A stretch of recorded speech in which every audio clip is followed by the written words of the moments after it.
Pomenuli ste Enrika Josifa, tog velikog čoveka i kompozitora. Poznato je da vi ste čovjek koji je dosta učinio za razvoj prosto odnosa, da kažemo, i Srbije i Izraela. Reci nam, u principu, evo sada skoro je bila poseta gospodina Libermana, ministra spoljnih poslova Izraela, i praktično Izrael je nama ukinuo vize, dao nam podršku oko Kosova i tako dalje.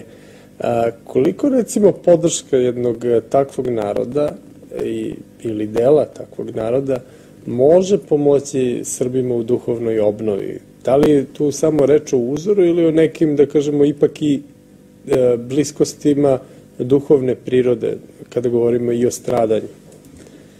Pa znate, ja volim da kažem da svaki religiozni čovjek ima dve otadžbine. Ima ovu u kojoj se rodio, a druga otadžbina je duhovna otadžbina, to je Izrael.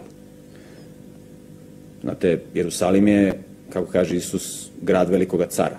I on tu govori o Bogu. Znači, to je grad Boga koji je stvorio ovaj svet, koji je stvorio svakog od nas. Sa aspekta biologije nas nisu stvorili naši roditelji. Nama roditelji samo prenose život.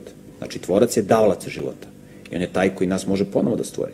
I zato ljudi koji su naučnici su verovali u eksperiment života koji je Isus Hristos uradio pre 2000 godina, kada na eksperimentalan način rešio problem smrti, pokazao da on zaista može ponovo da stvori čoveka.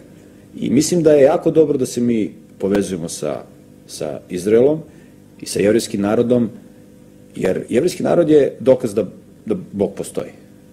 To je narod koji je, zahvaljujući jakoj tradiciji, jakoj porodici, velikom međusobnom pomaganju, velikoj požrtvovnosti, opstao i pored najvećih progona, mi smo veoma proganjani bili tokom istorije, a jevrejski narod mnogo više, međutim, zahvaljujući jakoj porodici, zahvaljujući njihovoj jakoj tradiciji, njihovom velikom uticaju njihovih religioznih lidera koji su se mešali kao što su, znate, i mi smo opstali zahvaljujući velikom radu naših sveštenika. Naša država je bila najjača kad je bila teokratija, kada su naši vladari bili religiozni ljudi.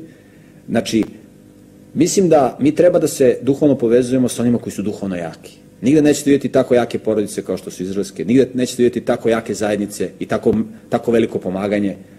Evo, na primjer, jevrejska opština u Beogradu, pošto ja živim u Beogradu pa znam, oni ne bi mogli da opstaju da ih ne pomažu njihova braća iz inostranstva, da imaju sve i da im organizuju kulturni program. I oni zaista brinu jedni od drugima. I to može da bude veliki model nama kako mi jedno od drugima treba da brinemo.